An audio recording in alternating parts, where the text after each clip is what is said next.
North Korean leader Kim Jong-un and Russian President Vladimir Putin have met for the first time in Russia's far eastern city of Vladivostok. The two leaders went to a university on Russky Island earlier today to hold the first ever face-to-face. We now connect with our Cha Sang-mi for the latest. Sang-mi, a press briefing was held soon after the banquet less than an hour ago. Tell us more. Right, Daeun. Russian President Vladimir Putin began his solo presser just half an hour ago. Putin said for North Korea, the utmost important thing is to establish trust, adding that the North Korean nuclear problem could have been resolved as early as 2005. When asked whether he was willing to talk about the results of today's summit with U.S. President Trump, he said this. Yes, I will be frankly talking about the results to President Xi Jinping tomorrow and the U.S. administration. We share similar stances with the U.S. when it comes to wanting complete denuclearization and non-proliferation. North Korea wants that too, but they want a guarantee of their regime. This comes after a banquet for the two leaders that lasted for over 3 hours, 2 of which the leaders spent alone together.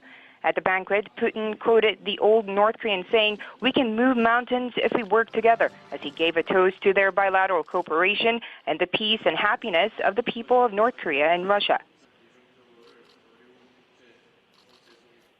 Last year, amid a complicated situation internationally, we celebrated the 70th anniversary of our diplomatic ties. But we've seen the Korean peninsula stabilize recently. Russia is trying its best to play an active role in resolving problems on the peninsula diplomatically. The friendly relations of North Korea and Russia are based on a history of common purpose and interest. The people of the two countries are dear friends. We formed this affection as comrades fighting the Japanese during the war and as soldiers who bled for the liberation of Korea. The leaders' one-on-one meeting started at 2:10 p.m. local time at the Far Eastern Federal University. The campus was built in 2012 at Putin's personal order to host the APEC summit. That meeting was planned to last only 50 minutes, but went on for about 2 hours. That was followed by the extended talks with their top aides. On Kim's side was Pyongyang's top diplomat Jong-un and Vice Foreign Minister Choi Sun-hee. And with Putin were 9 top aides, including Russia's Foreign Minister Sergei Lavrov.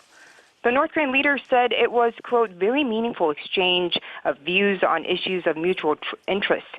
And Putin said he had a substantial discussion with Kim, exchanging views on Pyongyang's nuclear program and ways to develop their future relationship. The last time leaders from the two countries met was 2011, when it was Kim's late father, Kim Jong-il, meeting then Russian President Dmitry Medvedev. Daeun? All right, Cha Sang-mi for us tonight. Thank you, Sang-mi.